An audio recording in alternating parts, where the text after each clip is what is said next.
আসসালামু আলাইকুম। এখন শুনবেন সংবাদ শিরোনাম। গণতন্ত্রের নিয়ামক হবে তারেক রহমানের ফেরা, গতি পাবে ন্যায়ভিত্তিক রাষ্ট্র প্রতিষ্ঠার স্বপ্ন, বিশ্বাস বিএনপির জ্যেষ্ঠ নেতাদের। তারেক রহমানকে স্বাগত জানিয়ে জামায়াত এনসিপি নেতৃত্বের ফেসবুক পোস্ট।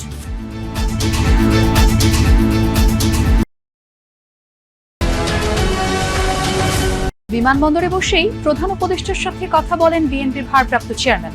তারেক রহমানকে স্বাগত জানিয়ে জামায়াত এনসিপি নেতৃত্বের ফেসবুক পোস্ট। উৎসবের আমেজে বড়দিন উদযাপন করছেন খ্রিস্ট ধর্মাবলম্বীরা, গির্জায় গির্জায় বিশ্ব শান্তির জন্য প্রার্থনা। আসসালামু আলাইকুম। এতক্ষণ শুনছিলেন সংবাদ শিরোনাম, এখন শুনবেন বিস্তারিত। আমার একটি পরিকল্পনা আছে, এই পরিকল্পনা দেশের জন্য, মানুষের জন্য। ৩০০ ফিটের জুলাই ৩৬ এক্সপ্রেসওয়ের প্রত্যাবর্তন মঞ্চ থেকে এই কথাই জানালেন বিএনপির ভারপ্রাপ্ত চেয়ারম্যান তারেক রহমান। বলেছেন, গণতান্ত্রিক অধিকার রক্ষায় সবার সহযোগিতা নিয়েই বাস্তবায়ন করা হবে এই পরিকল্পনা। তারেক রহমান বলেন, যে কোনো উস্কানি মোকাবেলায় হতে হবে ধৈর্যশীল, আর নিশ্চিত করতে হবে শান্তি শৃঙ্খলা। জনসমুদ্র, যে সমুদ্রে শুধু মানুষেরই ঢেউ, যেখানে এক সাহসী নাবিকের ঝঞ্ঝা বিক্ষুব্ধ দীর্ঘ নির্বাসিত পথ মারিয়ে ঠিক তীরে পৌঁছে জনতার কাছে নিজেকে সমর্পণ, মুখের স্মিত হাসি আর হাত নেড়ে এই বিপুল জনস্রোতে আসলে কে কাকে জানালো অভিবাদন?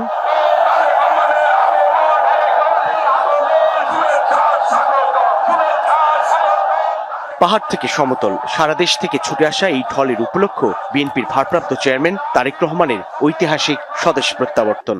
আবাল বৃদ্ধ বনিতা, কৃষক, শ্রমিক, মজুর সব শ্রেণী পেশার মানুষের গন্তব্য এসে মিলেছে পূর্বাচলের ৩৬ জুলাই এক্সপ্রেসওয়েতে, যে স্রোতে হাজার মাইল ভ্রমণ যাত্রার ক্লান্তি ভুললেন তারেক রহমান।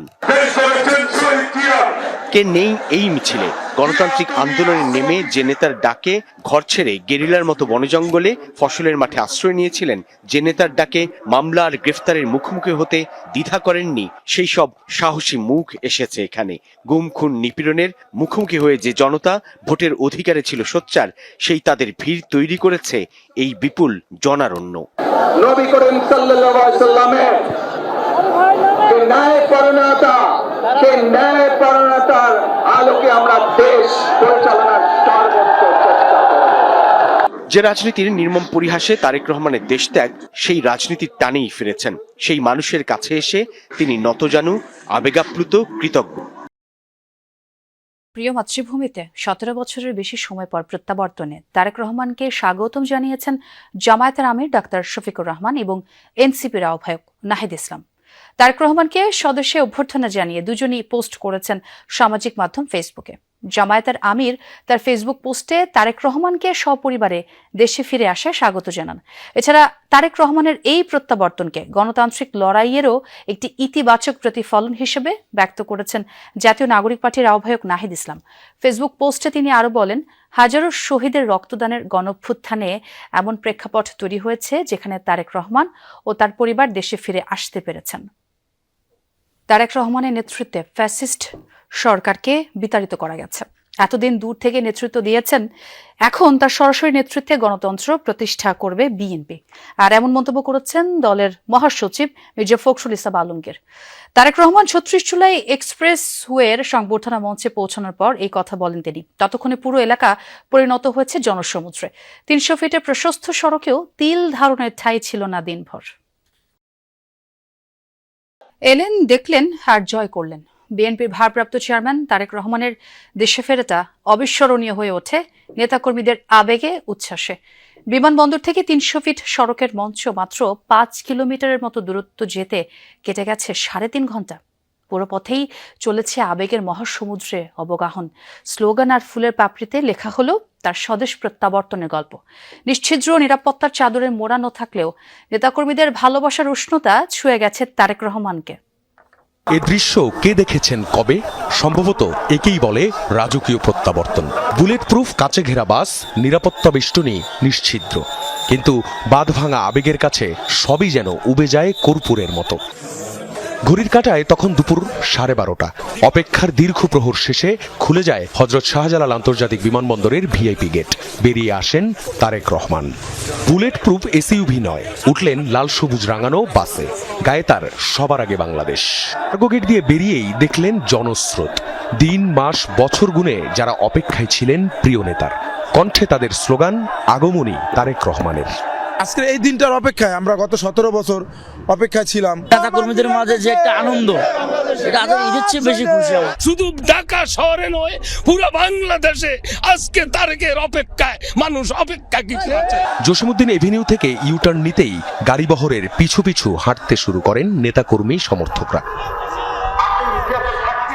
কাচের ওপাশে হাজারো নেতাকর্মীর উচ্ছ্বাস, আর ভেতর থেকে হাত নেড়ে সেই ভালোবাসার জবাব। পুরোটা পথ দাঁড়িয়েই 300 ফিটের জুলাই 36 এক্সপ্রেসওয়ের পথে যাত্রা। প্রিয় নেতাকে এক নজর দেখে আবেগাপ্লুত তখন দূর দূরান্ত থেকে আসা দলীয় নেতাকর্মীরা।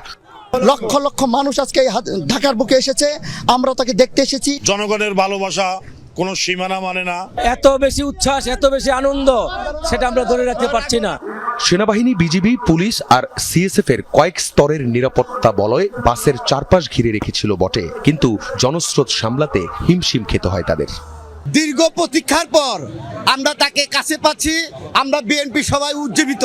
উনি যে 17 বছর কষ্ট করেছে দলকে নিয়ে, আমাকে নিয়ে, দেশকে নিয়ে, দেশের মানুষকে জন্য, সেই আজকে সেই উৎকণ্ঠা সমস্ত কিছু অবসান হলো। খিলক্ষেত কুড়িল ফ্লাইওভার পেরিয়ে ঘড়ির কাঁটায় যখন 2:30, তখন 300 ফিটের সমাবেশে এসে পৌঁছায় গাড়িবহর।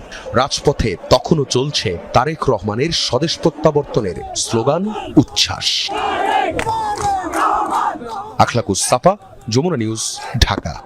এদিকে সকালে প্রিয় মাতৃভূমিতে পা রাখেন বিএনপির ভারপ্রাপ্ত চেয়ারম্যান তারেক রহমান।